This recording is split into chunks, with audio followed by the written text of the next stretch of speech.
Hello students, welcome back to our channel general studies with Anoop K Verma. हम लोग कर रहे हैं इंडियन पॉलिटी।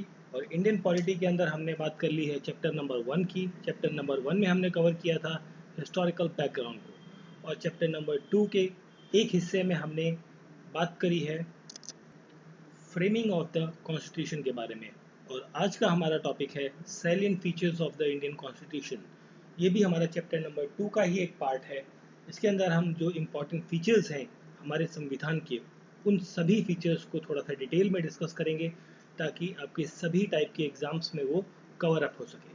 तो चलिए शुरू करते हैं अपनी वीडियो को।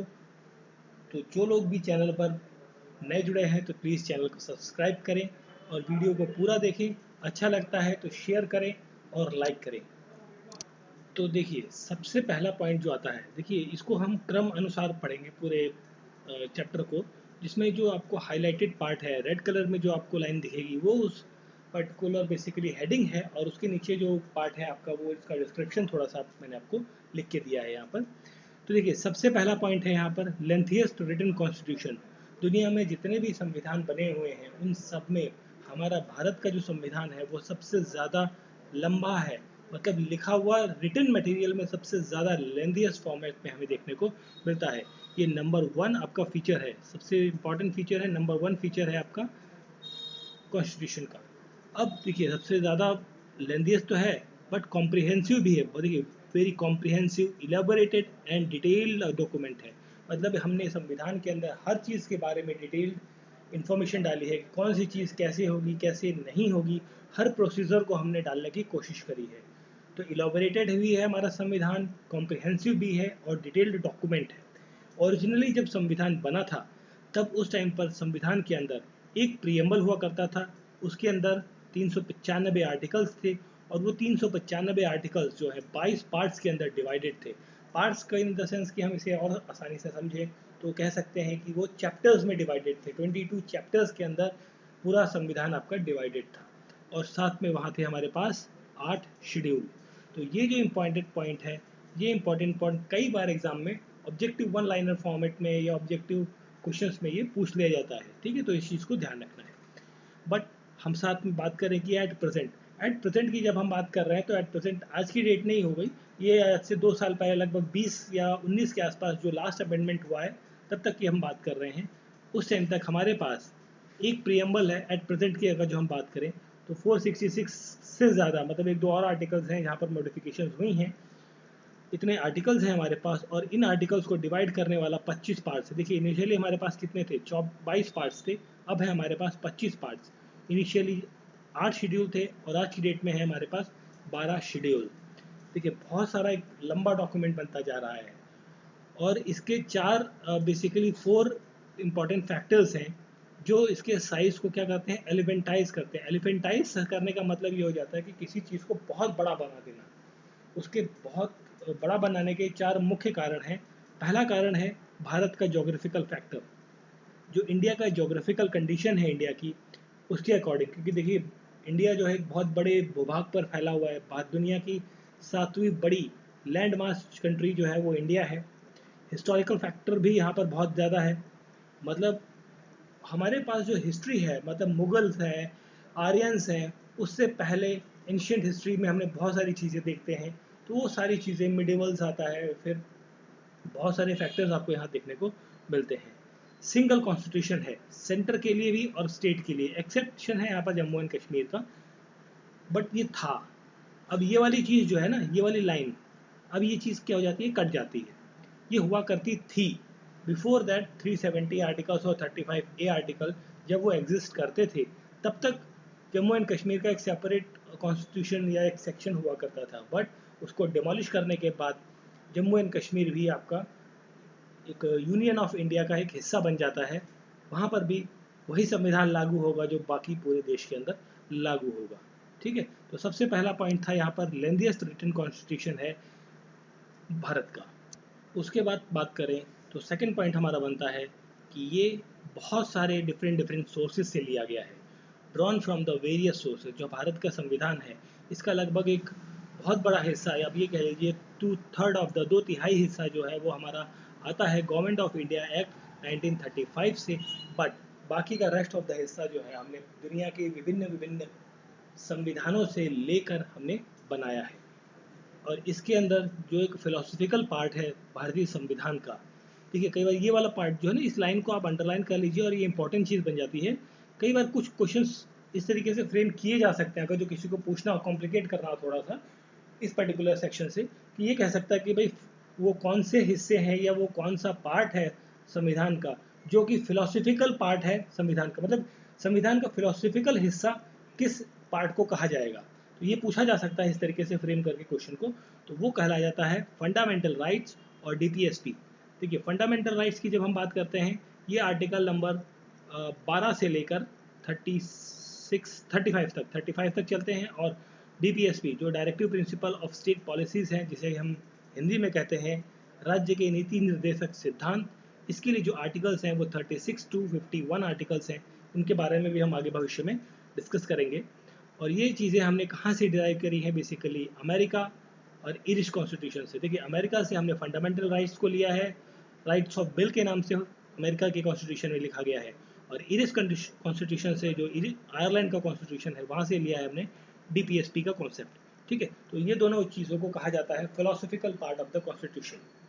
तो आप यहाँ देख सकते हैं ये चीज़ें मैंने पिछली क्लास में भी हमने ये चीज़ डिस्कस करी थी कि गवर्नमेंट ऑफ इंडिया एक्ट से मोटा मोटा क्या क्या लिया गया है, ब्रिटिश से या यूएस से, आयरलैंड से, कनाडा से, ऑस्ट्रेलिया, जर्मनी, सोवियत यूनियन से, ठीक है, और जो है आपका फ्रांस से, साउथ अफ्रीका से, जापान से, कहाँ से हमने क्या क्या चीज़ें ली हैं ये ऑलरेडी हम डिस्कस कर चुके हैं। ये टेबल है, आप यहाँ से देख सकते हैं।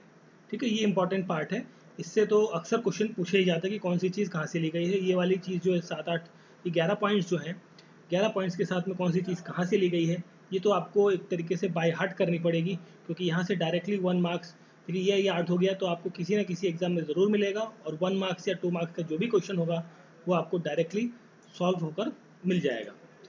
फिर हम बात करते हैं यहाँ पर आगे, हमारा संविधान जो है थोड़ा सा रिजिड भी है, फ्लेक्सिबल भी है। देखिए एक होती है ना बिल्कुल ही सॉलिडिफाइड है, बिल्कुल उसको बेंड करना या उसको मॉडिफाइड करना, चेंजेस करने बहुत ज़्यादा टेढ़ा काम है। जैसा कि बात करें अमेरिका के कॉन्स्टिट्यूशन के अंदर, अमेरिका का कॉन्स्टिट्यूशन कैसा है, रिजिड कॉन्स्टिट्यूशन है। उसके अंदर अमेंडमेंट लाना, मतलब कुछ चेंजेस लाना, वो इतना आसान काम नहीं है। उसके लिए एक बहुत ही लंबा प्रोसेस है, टिपिकल प्रोसेस है। वहीं हम बात करें अगर जो ब्रिटिश कॉन्स्टिट्यूशन की, देखिए बेसिकली हमारे पास ब्रिटिश कॉन्स्टिट्यूशन को हम ज़्यादा फॉलो करते हैं। क्यों? क्योंकि ब्रिटिशर्स जो है वो भारत पे रूल कर रहे थे, तो हम जो है उनके कॉन्सेप्ट्स को, उनके जो मेथड्स थे उनको ज़्यादा हम लोगों ने देखा है, तो उसको अडॉप्ट करके उस पर चलना हमारे लिए नया आसान है, रादर देन अमेरिका का एक ऐसा कॉन्स्टिट्यूशन जिसके बारे में हम कुछ नहीं जानते उसको कम्प्लीटली हम फॉलो अप करें, है ना। तो देखिए रिजिडिटी किस कॉन्स्टिट्यूशन में देखने को मिलती है, अमेरिका के कॉन्स्टिट्यूशन में। फ्लेक्सिबिलिटी आपको देखने को मिलती है ब्रिटिश कॉन्स्टिट्यूशन में। देखिए यहाँ पर फ्लेक्सिबिलिटी इतनी है कि मतलब एक छोटा सा ही ऑर्डिनरी बिल लाकर आप किसी भी चीज़ को मॉडिफाई कर सकते हैं, अमेंडमेंट कर सकते हैं, मतलब बहुत ही ज़्यादा फ्लेक्सिबल है। This is too much flexible और this is too much rigid. But हमारा देश का जो कॉन्स्टिट्यूशन है वो ना ही ज़्यादा रिजिड है ना ही फ्लेक्सिबल है, हम एक इंटरमीडिएट कंडीशन में है। मतलब हम चेंजेस कर सकते हैं, अमेंडमेंट ला सकते हैं, but we have some certain procedures, और वो प्रोसीजर्स को फॉलो करना उतना क्रिटिकल या उतना टफ नहीं है जितना अमेरिकन कॉन्स्टिट्यूशन के अंदर है। ठीक है, अब अमेंडमेंट की हम जब बात करते हैं तो अमेंडमेंट के लिए एक इंपॉर्टेंट आर्टिकल आता है, this is most important article, article number 368। भारतीय संविधान के अंदर अगर जो आपको अमेंडमेंट्स करने हैं, कुछ चेंजेस करने हैं, तो आपको कौन से आर्टिकल की ज़रूरत पड़ेगी, 368, क्योंकि ये एक तरीके का गेट है। इस गेट के थ्रू आप अंदर जाएंगे और फिर बाकी चीज़ों के अंदर चेंजेस कर सकते हैं। अब देखिए यहाँ पर अमेंडमेंट करने के लिए दो टाइप की कंडीशंस यहाँ पर बनती हैं। पहली कंडीशन बनती है special majority of the parliament की। कुछ अमेंडमेंट्स आपको करने हैं जिसके लिए आपको स्पेशल मेजॉरिटीज़ की ज़रूरत पड़ेगी। स्पेशल मेजॉरिटी का मतलब होता है 2/3 majority of the member present and voting. मतलब मान लीजिए आपके संविधान में पार्लियामेंट के अंदर सपोज फॉर एन एग्जांपल मैं एक फिगर लेता हूँ, 100 लोग हैं, फॉर एन फिगर, ठीक है, एक फिगर ले लिया, 100 लोग हैं, इसका 2/3 आपको चाहिए किसी पर्टिकुलर केस के लिए। बट साथ में एक और कंडीशन है मेजॉरिटी, सिंपल मेजॉरिटी में क्या हो जाता है, सिंपल मेजॉरिटी देखिए इसका 2/3 कितना हो जाएगा, लगभग 66%, 66 या 67 लोगों को उस पर्टिकुलर अमेंडमेंट या चीज़ के बारे में या बिल के बारे में क्या करना पड़ेगा, वोटिंग करने पड़ेंगी, जो भी प्रेजेंट होंगे उनकी बात कर रहे हैं यहाँ पर। और सिंपल मेजोरिटी आपका रहता है 50+1, मतलब 50% ने हाँ बोला और प्लस एक और आदमी जुड़ गया तो वो हो गया 50%। सिंपल मेजोरिटी वाला कॉन्सेप्ट यहाँ पर देखने को मिलता है। ये चीज़ें होती हैं total house of the members के साथ में, ठीक है। सेपरेट रहती है, देखिए जैसे कि आपको लोकसभा का पता है, लोकसभा में कितने मेंबर्स हैं, 545। दो एंग्लो इंडियन थे वो हटा दिए गए, तो अब कितने बचे हुए हैं, 543 बचे हुए हैं। और राज्यसभा के अंदर कितनी सीट्स हैं, 250 सीट्स हैं, सॉरी 250 सीट्स हैं यहाँ पर, ठीक है। जिसमें से 12 क्या होते हैं, एंग्लो इंडियंस होते हैं, और बाकी सॉरी एंग्लो इंडियन नॉमिनेटेड होते हैं, बाकी जो है वो इलेक्टेड होते हैं। चलिए, और यहाँ पर एक और चीज़ आती है, कुछ केसेस में स्पेशल प्रोविजन लगता है जिसमें स्पेशल मेजॉरिटी भी लगती है और rectification of the half of the seats states लगती है। अब यहाँ पर क्या, इस चीज़ का मतलब क्या हो गया कि कुछ ऐसे अमेंडमेंट्स भी होंगे, जैसे जीएसटी का आया था, जीएसटी जब अमेंड होकर लाई गई थी, बिल आया था, तो उसमें एक तो स्पेशल मेजोरिटी लगी। स्पेशल मेजोरिटी क्या लगी, 2/3 वाली कंडीशन, मतलब 66% जो है प्रेजेंट एंड वोटिंग उस बिल को पास करेंगे। प्लस जितने भी स्टेट हैं भारत के अंदर, उन स्टेट से 50%, मतलब 28 राज्य हैं और 2 यूनियन टेरिटरीज हैं, उनके अंदर भी विधानसभाएं हैं, दिल्ली और पौंडीचेरी। तो उन सभी में से 50%, मतलब 15+1, तो 15%, मतलब 15 राज्य जो है वो इस बिल को पास करेंगे अपनी विधानसभा में, तब जाकर वो अमेंडमेंट या वो बिल पास माना जाता है। तो एक स्पेशल प्रोविज़न भी यहाँ पर देखने को मिलता है। तो ये 3 कंडीशन बेसिकली आपको फॉर द अमेंडमेंट के लिए जो है, मेजॉरिटी हासिल करने के बाद आपको मेजॉरिटी प्रूव करने के लिए 3 कंडीशंस देखने को मिलती है, ठीक है। ये चीज़ें थी आपकी blend of rigidity and flexibility के अंदर। ये हमारा कौन सा पॉइंट है, this is the third important salient feature of the Indian constitution. फिर अगर जो हम बात करें, फोर्थ पॉइंट है आपका federal system with unitary biases. देखिए फेडरल सिस्टम तो है, हमारे यहाँ पास 2 टाइप की गवर्नमेंट चलती है, एक सेंट्रल गवर्नमेंट और एक स्टेट गवर्नमेंट। बट यहाँ पर जो यूनिटरी बायस है, मतलब कुछ कंडीशंस में ऐसी होती है कि कभी ऐसी कंडीशन हो जाए कि प्रॉब्लम्स हो जाए, तो कॉन्फ्लिक्ट क्रिएट हो जाए एक तरीके का, और कॉन्फ्लिक्ट बहुत ज़्यादा बड़ा हो, तो जो सुप्रीम पावर है, मतलब जो पावर होगी वो किसकी बात मानी जाएगी, वो मानी जाएगी सेंटर की। मतलब सेंटर जो है वो हायर अथॉरिटी पर रहेगा और स्टेट आपका थोड़ा सा लोअर अथॉरिटी पर रहेगा। तो ये एक तरीके की यहाँ पर सिस्टम यहाँ पर देखने को मिलता है। Features of federation in Indian constitution की अगर जो हम बात करें, तो यहाँ पर 2 टाइप की गवर्नमेंट है, 2 टाइप्स ऑफ गवर्नमेंट आपको देखने को मिलती है, डिवीजन ऑफ पावर देखने को मिलती है, रिटन कॉन्स्टिट्यूशन देखने को मिलता है, सुप्रीमेसी ऑफ कॉन्स्टिट्यूशन देखने को मिलती है। देखिए सबसे ऊपर कौन है, संविधान है, संविधान से ऊपर कुछ नहीं, ये चीज़ देखने को मिलती है। रिजिडिटी ऑफ द कॉन्स्टिट्यूशन आपको देखने को मिलता है, जो फेडरल फीचर्स होते हैं। फेडरल फीचर मतलब ये एक तरीके का आप यूएसए का कॉन्सेप्ट आप ले सकते हैं यहाँ पर, ठीक है। इंडिपेंडेंट जुडिशरी होती है, बाई कैमरल सिस्टम होता है। अब बात करें यहाँ पर यूनिटरी और non federal feature of the Indian constitution, तो देखिए यहाँ पर जो इस फीचर के अंदर है, इस पॉइंट के अंदर जो बात कही गई है, वहाँ पर सेंटर जो है वो क्या होगा, स्ट्रांग होगा। 2 गवर्नमेंट तो मिल रही है, मतलब एक स्टेट की है और एक सेंटर की है, बट सेंटर के पास पावर ज़्यादा होगी, सिंगल सिटीजनशिप होगी, सिंगल कॉन्स्टिट्यूशन होगा, फ्लेक्सिबिलिटी ऑफ कॉन्स्टिट्यूशन देखने को मिलती है। इंटीग्रिटी जुडिशरी के अंदर, देखिए इंटीग्रिटी का मतलब ये हो गया, लोअर कोर्ट्स होती हैं, फिर आपकी हाई कोर्ट हो गई, फिर सुप्रीम कोर्ट हो गई, तो इस तरीके से जो कोर्ट्स हैं वो आपस में एक दूसरे से जुड़ी हुई है, इंटीग्रिटी आपको देखने को मिलती है। ऑल इंडिया सर्विसेज देखने को मिलती हैं, IAS, IPS, IFS, emergency provisions, जो इमरजेंसी जो प्रोविज़न है वो भी आपको यहाँ देखने को मिलते हैं। फिर आता है नेक्स्ट पॉइंट हमारा, parliamentary form of the government हमें यहाँ देखने को मिलती है। पार्लियामेंट्री फॉर्म का गवर्नमेंट का मतलब ये हो गया कि लोगों के द्वारा चुनी गई एक सरकार, मतलब लोगों के द्वारा, देखिए नंबर ऑफ पीपल्स ने एक आदमी को चुना, अपना एक रिप्रेजेंटेटिव बनाया, उसको आगे भेजा। इस तरीके से अलग अलग एरिया से कई सारे लोग चुन कर आए, एक जगह गए, वो उन सभी लोगों का क्या कर रहे हैं, रिप्रेजेंटेशन कर रहे हैं, नेतृत्व कर रहे हैं। और जो पार्लियामेंट्री सिस्टम है ये बेस करती है कोऑर्डिनेशन एंड कॉरपोरेशन पर, मतलब एक दूसरे के साथ सहयोग करके शासन को, प्रशासन को चलाना, इस कॉन्सेप्ट पर ये बात करती है। देखिए cooperation and coordination between the legislative and executive organ. देखिए लेजिस्लेटिव ऑर्गन कौन सा हो गया, विधायिका वाला जो पार्ट है, जो एमएलए और एमपीज वाला पार्ट है।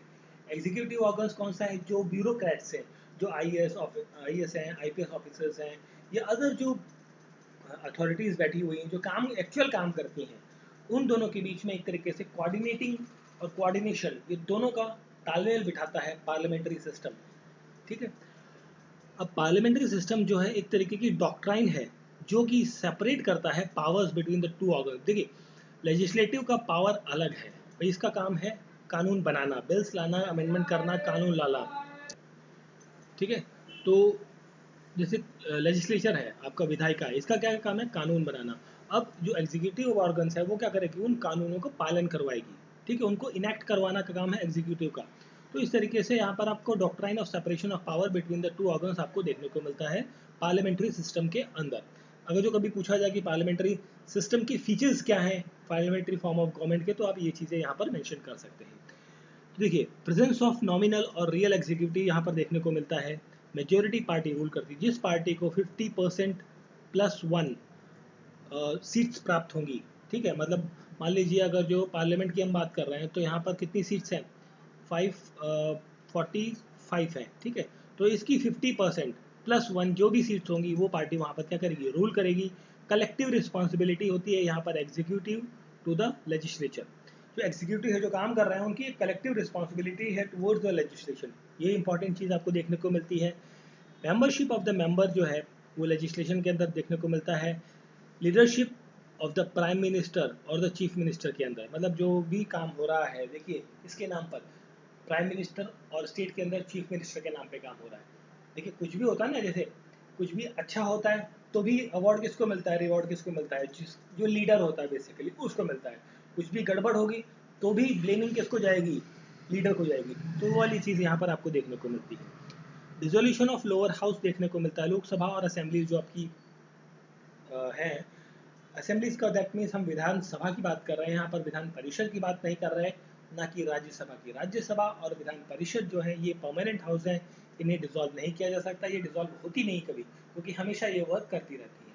जो आपकी लोकसभा है और असेंबली है वो क्या हो जाती है, डिसॉल्व हो जाती है आफ्टर द टर्म पीरियड खत्म हो जाए, जब उसका 5 साल का कार्यकाल खत्म हो जाता है, या जब बहुमत खो देती है सरकार, मेजोरिटी पार्टी जो रूल कर रही है वो मेजोरिटी लूज कर देती है, उस कंडीशन में डिसोल्यूशन देखने को मिलता है। ठीक है, तो ये कुछ इंपॉर्टेंट फीचर्स थे parliamentary form of the government के इंडिया के अंदर।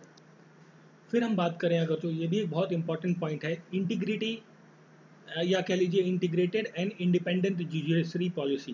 देखिए, भारत की जो न्याय व्यवस्था है वो एक तरीके से इंटीग्रेटेड है, मतलब एक दूसरे से जुड़ी हुई है। जुड़ी, अभी हमने बात करी लोअर कोर्ट्स, हाई कोर्ट्स और सुप्रीम कोर्ट्स, ये एक तरीके से आपस में सब जुड़ा हुआ है। ठीक है, यहाँ से आप नाखुश है तो हाई कोर्ट जाइए, हाई कोर्ट से नाखुश है तो आप सुप्रीम कोर्ट जाइए, सुप्रीम कोर्ट में भी अगर जो आप रिजल्ट से नाखुश है तो आप एक रिव्यू पिटीशन डाल सकते हैं कि भाई सुप्रीम कोर्ट जो है उस जजमेंट पर दोबारा से क्या करे, जिसे आप हिंदी में कहते हैं ना, आपने जनरली न्यूज़ चैनल्स में सुना होगा, पुनर्विचार याचिका डाली गई है। तो ये वो वाली चीज़ यहाँ पर देखने को मिलती है। ठीक है, इंटीग्रेटेड भी है इंडियन कॉन्स्टिट्यूशन के अंदर जुडिशरी सिस्टम, और इंडिपेंडेंट भी, एक दूसरे से जुड़ा भी हुआ है और इंडिपेंडेंट, मतलब यहाँ पर जुडिशरी के अंदर जो लेजिस्लेशन है और एग्जीक्यूशन है, ये तीनों चीज़ें आपस में अलग अलग हैं। एक दूसरे का मतलब एक दूसरे के साथ तो जुड़ी हुई हैं, बट एक दूसरे के क्षेत्र में आकर काम नहीं करती हैं, अपना अपना सेपरेट वर्क यहाँ पर देखने को मिलता है। ठीक है, अब सुप्रीम कोर्ट जो है वो स्टैंड करती है top, in the top position of the integrated judicial system of the country के अंदर। देश के अंदर जो इंटीग्रेटेड जुडिशरी सिस्टम है उसके अंदर सुप्रीम कोर्ट सबसे ऊपर है, टॉप पोजीशन पर है। उसके नीचे हाई कोर्ट है, और फिर हाई कोर्ट्स कहाँ पर है, स्टेट लेवल के अंदर है। और हाई कोर्ट के अंदर आते हैं बहुत सारी सबऑर्डिनेट कोर्ट्स या डिस्ट्रिक्ट कोर्ट्स या लोअर कोर्ट्स, जो वो बहुत सारी चीज़ें आपको आती हैं, तो सब देखेंगे जब हम हाई कोर्ट्स और सुप्रीम कोर्ट का चैप्टर पढ़ेंगे, तो इन चीज़ों को और ज़्यादा हम डिटेल में देखेंगे। ठीक है, उसके बाद अगर जो हम बात करें तो constitution has made various provision to made it independence. संविधान के अंदर जो हमारी न्याय तंत्र है, न्यायपालिका है, वो इंडिपेंडेंट रहे, किसी पर डिपेंडेंसी ना रहे या उस पर कोई दबाव न डाल सके।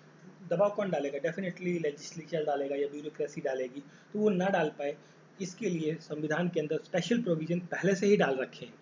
अब वो स्पेशल प्रोविजंस क्या है, सिक्योरिटी टेन्योर ऑफ द जजेस, मतलब जजेस को आपने अगर अपॉइंट हो गए हैं, जब वो जजेस अपॉइंट होने के बाद उनका जो टर्म है 65 साल तक या 65 साल तक, जो भी जहाँ पर भी वो अपॉइंट हुए हैं, वो टर्म उनका सिक्योर है।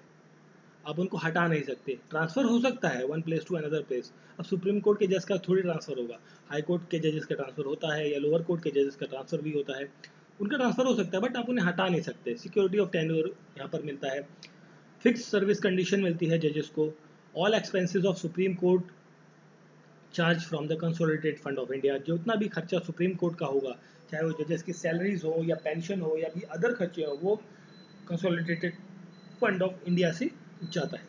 Prohibition on discussion on conduct of जजेस इन द लेजिस्लेचर। देखिए ये इंपॉर्टेंट चीज़ है, कई बार एग्जाम में भी पूछी गई है कि जो सुप्रीम कोर्ट या हाई कोर्ट किसी भी कोर्ट के द्वारा जो जजमेंट दी गई है, उस जजमेंट पर मतलब एक डिस्कशन जो है आप सेशन के अंदर, मतलब आप पार्लियामेंट के अंदर या फिर स्टेट लेजिस्लेशन के अंदर, वहाँ पर उस जजमेंट पर आप डिस्कशन नहीं कर सकते। इस पर सख्त मनाही है, ये चीज़ संविधान के अंदर मेंशन की गई है। फिर हम बात करें अगर जो आगे, तो यहाँ पर है बैन आफ्टर रिटायरमेंट, मतलब आप रिटायर होने के बाद आपको कहीं भी आप गवर्नमेंट एम्प्लॉयज़ पे नहीं काम कर सकते। ठीक है, मतलब देखिए कुछ एजेंसीज हैं, जैसे आपका एनजीटी होता है, नेशनल ग्रीन ट्रिब्यूनल, वहाँ पर जो चेयरपर्सन होगा वो कौन होता है, वो रिटायर्ड जज होता है फ्रॉम द सुप्रीम कोर्ट। वो एक अलग कंडीशन होगी, but after that except that condition, except उस टाइप की कंडीशंस को छोड़कर वो कहीं भी रिटायरमेंट के बाद प्रैक्टिस नहीं कर सकते, ना ही लॉयर की तरह आप कहीं काम कर सकते हैं, ये चीज़ें नहीं कर सकते। Power to punish its contempt vested in the supreme court. भाई सुप्रीम कोर्ट के पास ये पावर है, अगर जो उसकी कंटेम्प्ट की गई, अवहेलना की गई, जिसे कहते हैं ना सुप्रीम कोर्ट की अवहेलना की गई, उसकी बात नहीं मानी गई, तो उसे कंटेम्प्ट ऑफ कोर्ट या उसकी कहते हैं ना, उसके लिए वो पनिशमेंट भी दे सकता है सुप्रीम कोर्ट। ठीक है, उसके पास ये अधिकार है। Separation of judiciary from the executive, executive से जुडिशरी अलग है, ये चीज़ भी आपके संविधान के अंदर मेंशन्ड है।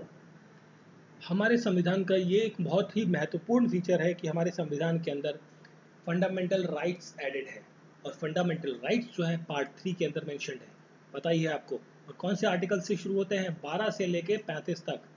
ठीक है, 35 तक ये आर्टिकल्स आपके देखने को मिलते हैं।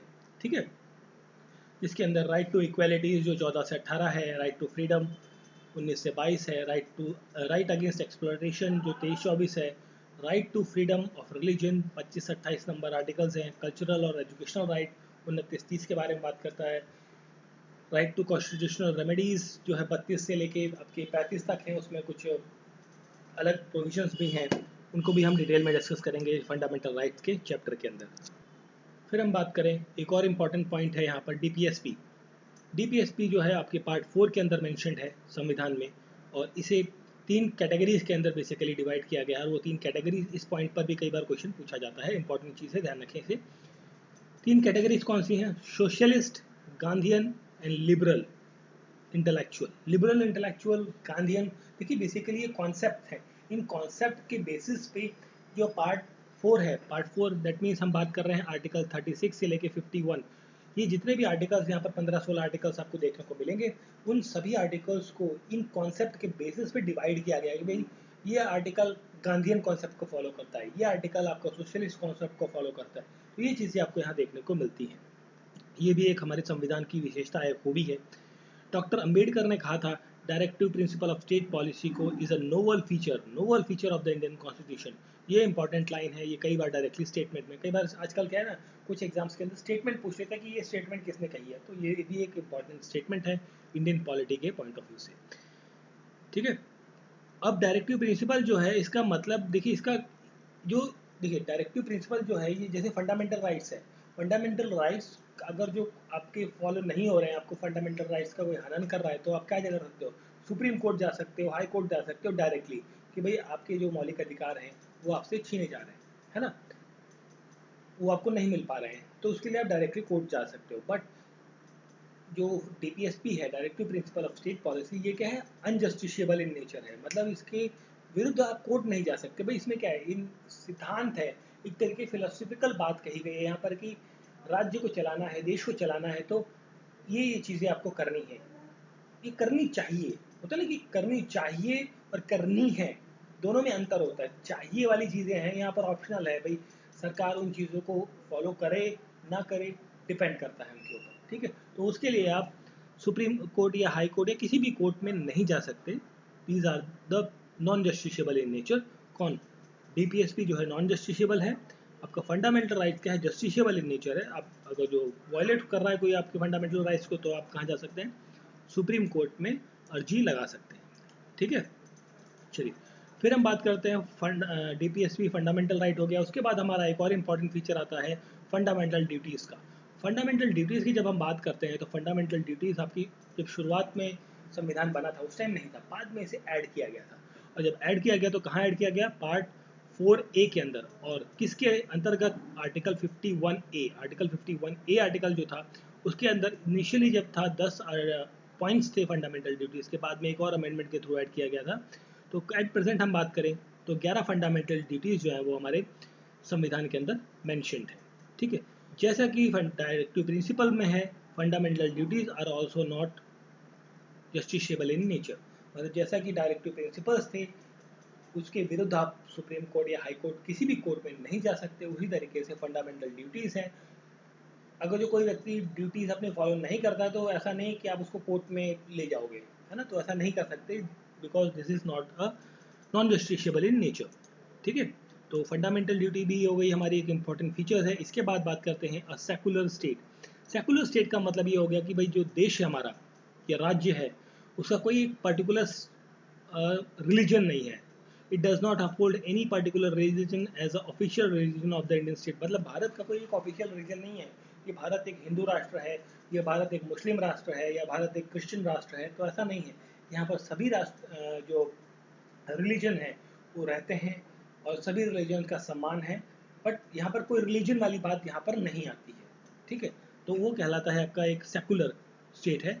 सेकुलर स्टेट का अंदर हम बात कर रहे हैं, सेकुलर कंट्री है जिसमें हम किसी भी एक पर्टिकुलर रिलीजन को फोकस नहीं करते हैं। ठीक है, तो ये एक इम्पॉर्टेंट फीचर है आपका इंडियन पॉलिटी का। बेसिकली इंडियन कॉन्स्टिट्यूशन की हम बात कर रहे हैं। और एक और इम्पॉर्टेंट पॉइंट आता है यहाँ पर यूनिवर्सल एडल्ट फ्रेंचाइजेस। मतलब भारत के अंदर जो भी एडल्ट है, एडल्ट एडल्ट मीन्स हम बात कर रहे हैं जो भी 18 साल से ऊपर का व्यक्ति है उसको क्या अधिकार है? वोट डालने का, वोटिंग राइट उसको मिल जाता है। कहाँ पर वोट डालेगा भाई? लोकसभा के इलेक्शन के अंदर, स्टेट लेजिस्लेटिव असेंबलीज के अंदर, या फिर जो पंचायत के इलेक्शंस होते हैं वहाँ पर वो अपना वोट कास्ट कर सकता है, अपनी सरकार चुन सकता है, अपना एक रिप्रेजेंटेटिव आगे फॉरवर्ड कर सकता है। ये जो अधिकार दिया गया है यूनिवर्सल एडल्ट फ्रेंचाइज के तहत वोट करने का, ये किस हर एक नागरिक को दिया गया है जो कि 18 साल से ऊपर का है। और ये right without any discrimination in the caste, race, sex, literacy, wealth and so on. बहुत सारी चीज़ों को, जैसी ये सब चीज़ें हैं, इनको बिना कंसीडर किए, मतलब ये सबको मिला है। चाहे अमीर व्यक्ति है वो भी एक ही वोट डाल सकता है। चाहे आप बात करें अंबानी जी की, तो मुकेश अंबानी भी जब वोट डालने जाएंगे तो उनका सिर्फ एक वोट है। चाहे दूसरा व्यक्ति एक कोई चाय की टपरी लगाता है, तो चाय की टपरी लगाने वाला जो व्यक्ति है वो भी जब वोट डालने जाएगा उसका वोट की वैल्यू, अंबानी जी की वोट की वैल्यू, दोनों की वोट की वैल्यू बराबर है, सिंगल वोट। ठीक है, तो ये दिया गया है अधिकार यूनिवर्सल एडल्ट फ्रेंचाइज के अंदर। फिर हम बात करें अगर जो सिंगल सिटीजनशिप की, ये भी हमारे संविधान का एक बहुत ही इम्पॉर्टेंट अंग है कि भारत के अंदर सिंगल सिटीजनशिप है। आप चाहे मध्य प्रदेश में रहते हो या आप दिल्ली में रहते हो, कर्नाटक में रहते हो, असम में रहते हो, अरुणाचल प्रदेश में रहते हो, आप भारत के नागरिक हैं, उस राज्य के नहीं हैं। राज्य के आप नागरिक नहीं हैं, आप पूरे देश के नागरिक हैं। आप मतलब ऐसा नहीं कि आप अरुणाचल प्रदेश में रहते हो तो आपकी वहाँ की सिटीजनशिप अलग है, देश की अलग है, ऐसा नहीं है। पूरे देश की सिटीजनशिप आपके पास है। You are the single citizenship of the whole country. But irrespective हम बात करें अमेरिका की, तो अमेरिका में इसका थोड़ा सा उल्टा कॉन्सेप्ट है। वहाँ पर क्या है कि बहुत सारे शहर है, जैसे न्यूयॉर्क है, सैन फ्रांसिस्को है, इस तरह के जो बहुत सारे शहर हैं, राज्य हैं बेसिकली, नॉट शहर, दैट्स बेसिकली अ राज्य। तो जो भी नागरिक न्यूयॉर्क में रहता है वो न्यूयॉर्क का भी नागरिक है, उसको नागरिकता वहाँ से लेनी है, और पूरे यूनाइटेड स्टेट्स ऑफ अमेरिका की भी नागरिकता लेनी है। मतलब उसके पास क्या डुअल सिटीजनशिप है। ठीक है, तो वो चीज़ वहाँ पर फॉलो होती है। इंडिया में अंदर ऐसा नहीं होता, यहाँ पर एक सिंगल सिटीजनशिप का कॉन्सेप्ट फॉलो होता है। और सिटीजनशिप कैसे बन सकते हैं? बॉर्न हो या फिर आप बहुत सारे मेथड्स हैं, नेचुरलाइजेशन हो गया या रजिस्ट्रेशन हो गया या एक्विजिशन हो गया, बहुत सारी चीज़ें यहाँ पर देखने को मिलेंगी। सिटीजनशिप का जब हम चैप्टर पढ़ेंगे तो वहाँ पर इस चीज़ को और ज़्यादा डिटेल में हम डिस्कस करेंगे। फिर हमारा नेक्स्ट पॉइंट है इंडिपेंडेंट बॉडीज़। अब देखिए इंडिपेंडेंट बॉडीज़ का मतलब ये हो जाता है कि भारतीय संविधान के अंदर बहुत सारी कॉन्स्टिट्यूशनल बॉडीज़ के मेंशन किया गया है, मतलब ऐसी संस्थाएं जो देश को चलाने में मदद करेंगी बेसिकली। ठीक है, तो डेमोक्रेटिक कंट्री देश है हमारा, उसको चलाने में मदद करने के लिए एक इलेक्शन कमीशन की स्थापना की गई थी। इलेक्शन कमीशन जो इलेक्शन करवाता है, ये एक कॉन्स्टिट्यूशनल बॉडी है। कंट्रोलर एंड ऑडिटर जनरल जो कि आपका सीएजी है, कैग जिसे कहते हैं, जो घोटाले निकालता है। ठीक है, यूनियन पब्लिक सर्विस कमीशन जो आईएएस ऑल इंडिया सर्विसेज के एग्जाम कंडक्ट कराता है, उनकी रिक्रूटमेंट करता है, आईएएस आईपीएस ऑफिसर्स का सिलेक्शन करवाता है। स्टेट पीसीएस है, इस तरीके की जो ऑर्गेनाइजेशंस हैं ये इंडिपेंडेंट बॉडीज है, स्वायत्त हैं। इन पर सरकारों का कोई कंट्रोल नहीं है। ये सरकार रोल प्ले करती है इनकी रिक्रूटमेंट्स में, मतलब जो चेयरपर्सन है, ये मेंबर्स हैं, इन सब चीज़ों में इन्वॉल्व रहती है, बट ऐसा नहीं कि इन्वॉल्व है तो वही उन्हीं की मर्जी चलेगी। ये इंडिपेंडेंट है, जैसे जुडिशरी हमारी इंडिपेंडेंट है, उसी तरीके से ये सारी बॉडीज़ जो हैं ये इंडिपेंडेंट है, स्वायत्त है। ये अपना काम स्वयं करती हैं, इनके मतलब किसी के ऊपर इनका जोर ज़बरदस्ती वाला काम नहीं है। फिर हम बात करते हैं नेक्स्ट पॉइंट की, इमरजेंसी प्रोविजंस की। तो इमरजेंसी प्रोविजंस के अंदर 3 टाइप की इमरजेंसी प्रोविजंस हमारे संविधान के अंदर मेंशन की गई। देखिए जितने भी हमने अभी तक ये पॉइंट पढ़े हैं ना, लगभग हमने 14 पॉइंट्स या 15 पॉइंट्स को हमने डिस्कस किया है अभी तक। ये सारे इंपॉर्टेंट पॉइंट्स, अब नीचे की जो डिटेल एक्सप्लेनेशन है थोड़ा बहुत आपको याद रहता है तो रहता है, ठीक है, नहीं रहता तो कोई बात नहीं, आप उसको मेंशन कर सकते हैं अपने अकॉर्डिंग, बट जो फैक्ट्स हैं वो आपको डालने पड़ेंगे। बट वो पॉइंट्स क्या हैं, बहुत ही ज़्यादा इंपॉर्टेंट है।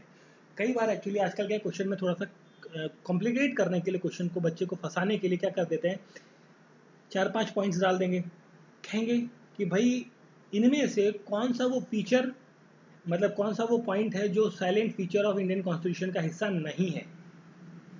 ठीक है, आपको देखो अब नहीं है ढूंढना है कि भाई कौन सा पॉइंट है, 5-6 पॉइंट्स डाल दिए, 4 पॉइंट डाल दिए, उनमें से बताना कि कौन सा पॉइंट जो है वो silent feature of the Indian constitution का हिस्सा नहीं है। तो उसके लिए आपको सारे पॉइंट्स का जो नाम है वो पता होना बहुत ज़्यादा ज़रूरी है। ठीक है, चलिए वापस आते हैं अपने पॉइंट की तरफ। इमरजेंसी प्रोविजन की जब हम बात कर रहे हैं तो आर्टिकल 352 के अंदर जो है नेशनल इमरजेंसी, जो कि आपका वॉर की वजह से या एक्सटर्नल एग्रेशन की वजह से या आर्म रेबेलियन की वजह से होता है, उसके बारे में दिया गया है। ठीक है, स्टेट इमरजेंसी जिसे आप प्रेसिडेंशियल रूल कहते हैं, जो आर्टिकल 356 के अंदर का दिया गया है, या failure of the state government है, जिसमें आप सेंटर जो है एक अपना रूल लगा देती है, प्रेसिडेंशियल रूल। ठीक है, ये स्टेट इमरजेंसी आप बेसिकली आप इसे कहते हैं। 356 आर्टिकल। 360 आर्टिकल जो है ये फाइनेंशियल इमरजेंसी है, जो भारत के अंदर अभी तक एक बार भी नहीं लगा। देखिए नेशनल इमरजेंसी 2-3 बार लग चुका है, स्पेशली ये वॉर के टाइम अक्सर लग चुका है, जब हमारी वॉर जो है चाइना के साथ या पाकिस्तान के साथ हुई उस टाइम पर, और एक इंदिरा गांधी के टाइम पर 1975-76 के आसपास में जो नेशनल इमरजेंसी लगी थी। तो ये वॉर के टाइम पे तो नेशनल इमरजेंसीज लगी हैं, बट स्टेट इमरजेंसीज तो अक्सर लगती रहती हैं, बहुत सारे स्टेट्स में तो कई बार लग चुकी है। ठीक है, पंजाब में कई बार लग चुकी है, बट अभी तक भारत के अंदर फाइनेंशियल इमरजेंसी जो है नहीं लगी है। ठीक है, तो ये भी एक इंपॉर्टेंट पॉइंट है आपके सेलियन फीचर का। फिर हम बात करते हैं 3 टियर गवर्नमेंट की। अब देखिए 2 टियर तो आपने पढ़ी, एक हो गया सेंट्रल गवर्नमेंट, एक हो गया स्टेट गवर्नमेंट। अब तीसरी टियर जो आ गई वो आ गई आपकी पंचायत या लोकल गवर्नमेंट, है ना, पंचायत या म्यूनसिपैलिटीज़। जो 73rd अमेंडमेंट हुआ था 1992 के अंदर, उसने संविधान के अंदर बात करी पंचायत के बारे में। पंचायत मतलब लोकल सेल्फ गवर्नमेंट या लोकल रूरल लोकल गवर्नमेंट, जिसे आप पंचायत या ग्राम सभा, ग्राम पंचायत, जिला परिषद, ये सब चीज़ें जो आती हैं ये सारी इसके अंदर ऐड की गई। और इसके लिए जो एडिशन किया गया था, पार्ट 9 ऐड किया गया था और 11वां शेड्यूल ऐड किया गया था। देखिए हमने पहले ही बात करी थी ना, पहली स्लाइड के अंदर हमने बात करी थी 8 शेड्यूल थे हमारे पास, यहाँ पर एडिशन हुआ 9वां शेड्यूल आपका 1992 के अंदर ऐड किया गया था, 73rd अमेंडमेंट, राइट। उसी के साथ उसी टाइम पर 1992 में 74th अमेंडमेंट भी हुई। उसके अंदर क्या हुआ, म्यूनसिपैलिटी। देखिए ये तो हमने बात कर ली गाँव वगैरह की।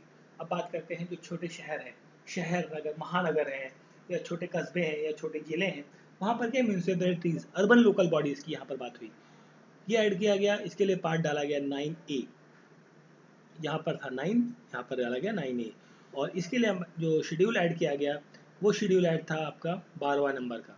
11 और 12 जो पंचायत सिस्टम और म्यूनसिपैलिटीज़ के बारे में बात करता है। तो ये भी एक इम्पॉर्टेंट फीचर है, इसको हम सेपरेटली देखिए। जितने भी हम ये पॉइंट्स पढ़ रहे हैं, इन सभी पॉइंट्स पर इंडिविजुअल चैप्टर्स हैं, उन चैप्टर्स को हम डिटेल में अभी आगे वाली क्लासेस में हम देखेंगे, ठीक है, तो डोंट वरी अबाउट दैट। अब यहाँ पर एक और इम्पॉर्टेंट चीज़ आ जाती है, 97th अमेंडमेंट एक्ट हुआ था 2011 के अंदर, ठीक है, जिसमें कॉन्स्टिट्यूशनल स्टेटस मिला कोऑपरेटिव सोसाइटीज़ को। देखिए RWA, अब अगर जो शहरों में या मेट्रो सिटीज़ में या ऐसी एरियाज़ में जहाँ पर सोसाइटीज़ चलती हैं, एक ग्रुप ऑफ ऑर्गेनाइजेशन चल रहा है, RWA आपने देखा होगा, ठीक है, रेसिडेंशियल वेलफेयर एसोसिएशन, जिसमें चेयरपर्सन होता है, सेक्रेटरी होता है, बहुत सारी चीज़ें पद बनाए जाते हैं, तो उसको एक कॉन्स्टिट्यूशनल मान्यता दी गई, ठीक है, कॉन्स्टिट्यूशनल स्टेटस दिया गया, प्रोटेक्शन प्रोवाइड की गई कॉन्स्टिट्यूशनल सोसाइटीज़ को या कोऑपरेटिव सोसाइटीज़ को, जिसके लिए संविधान के अंदर 3 चेंजेस करने को मिले, ठीक है। तो आर्टिकल 19 के अंदर यहाँ पर देखने को मिलता है कुछ चेंजेस, आर्टिकल 43B के अंदर आपको देखने को मिलेगा जो DPSP का है, प्रमोशन ऑफ कोऑपरेटिव सोसाइटीज़ का चेंज देखने को मिलता है। पार्ट 9B यहाँ पर ऐड होता है, और जिसके लिए कोऑपरेटिव सोसाइटीज़ के लिए जो आर्टिकल्स हैं 243 Z2H और Z2T। तो देखिए एक्चुअली हम बात करें तो ग्राम पंचायत, बेसिकली अगर हम बात करें पंचायत से लेके कोऑपरेटिव सोसाइटीज़ तक, इन सभी के लिए जो एक कॉमन आर्टिकल है वो है आपका 243, और बाकी जितने भी डिवीज़न आपको देखने को मिलेंगे A to ZT तक, ठीक है, ये जो सीरीज़ मिलेगी इसके अंदर डिफरेंट डिफरेंट लॉज प्रोविजंस आपको देखने को मिलेंगे 243 के अंदर, ठीक है। जो संविधान है हमारा वो एक्चुअली देखिए जब हम बात करते हैं ना 466 हमारे पास आर्टिकल है, तो ऐसा नहीं है कि भाई सिर्फ 466 है, बट अब देखिए जैसे ये आपका 243 इन्हीं के बीच में लाई कर रहा है, but A B C D E F G इस तरीके से है, उसके बाद ZT भी आ रहा है, मतलब एक इंडिविजुअल आर्टिकल के अंदर भी बहुत सारे सेक्शंस और सब सेक्शंस और उसके भी सब सेक्शंस का डिवीज़न भी आपको यहाँ देखने को मिलता है। इसी वजह से कहते हैं हम भारत का संविधान जो है वो लेंथीएस्ट रिटन कॉन्स्टिट्यूशन है, ठीक है। ये थे हमारे संविधान के कुछ इंपॉर्टेंट सैलिएंट फीचर्स। अगर जो हम फटाफट इनको दिखाना चाहें तो कौन कौन सी थे पॉइंट्स, उनको हम देख लेते हैं। जैसे एक था कोऑपरेटिव सोसाइटी, फिर था 3 टियर सिस्टम की हम बात करते हैं, national emergency, independent bodies, single citizenship, universal adult franchise, फिर हम सेकुलर स्टेट की हम बात करते हैं, fundamental duties DPSP, fundamental rights के बारे में बात करते हैं, पार्लियामेंट्री फॉर्म ऑफ गवर्नमेंट के बारे में बात करते हैं, फिर हम बात करते हैं federal system of unitary biases के बारे में, फिर हम बात करेंगे रिजिडिटी और फ्लेक्सिबिलिटी ऑफ द कॉन्स्टिट्यूशन के बारे में, और साथ में हमने बात करी यहाँ पर कि वेरियस सोर्सेज से लिया गया है संविधान का जो कॉन्सेप्ट है, और लेंथीएस्ट रिटन कॉन्स्टिट्यूशन। तो ये था आपका बेसिकली चैप्टर नंबर 2 का second part, salient features of Indian Constitution. This is very important for your objective as well as the means oriented people. I hope so आपको video अच्छा लगा होगा, तो प्लीज़ लाइक करें, शेयर करें और subscribe करना तो बिल्कुल ना भूलें। थैंक यू फॉर वॉचिंग, मिलते हैं नेक्स्ट लेक्चर के साथ।